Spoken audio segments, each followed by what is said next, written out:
Essar Oil, India's second largest private refiner, today reported gross revenues of Rs 24,194 crore for the July-September 2014 Q2 FY15 quarter, as against Rs 27,392 crore reported in Q2 FY14.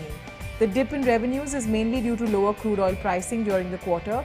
The current price gross refining margin (CPGRM) for the quarter was $7.03 per barrel, as compared to $6.93 per barrel in the corresponding quarter last year.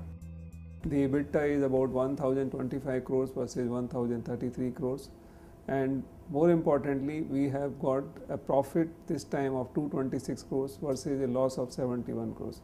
So all in all, this has been a very satisfying and a good quarter. In terms of turnover, we are slightly less because the crude oil prices have come down and there was some slight reduction in throughput. We had some partial shutdown of our smaller CDU for 7 days, and we had operated our main CDU at a lesser capacity for about 5 days. So because of this, we are 5.054 million tons as compared to 5.14 million tons.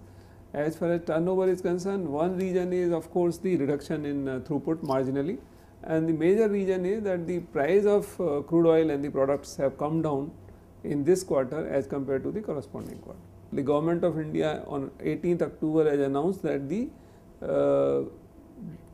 diesel retail prices will no longer be regulated. That means it is now deregulated. As you know, we have almost 1400 retail outlets which are operating. Now these outlets were earlier able to sell only petrol because diesel we were not getting subsidy.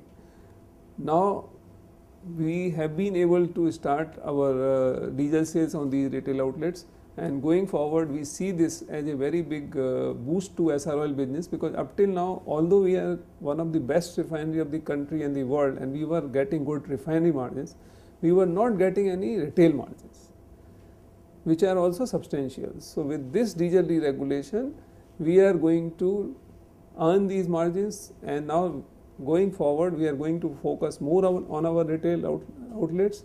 We are going to grow them in numbers, grow them in volume, and grow them in profitability.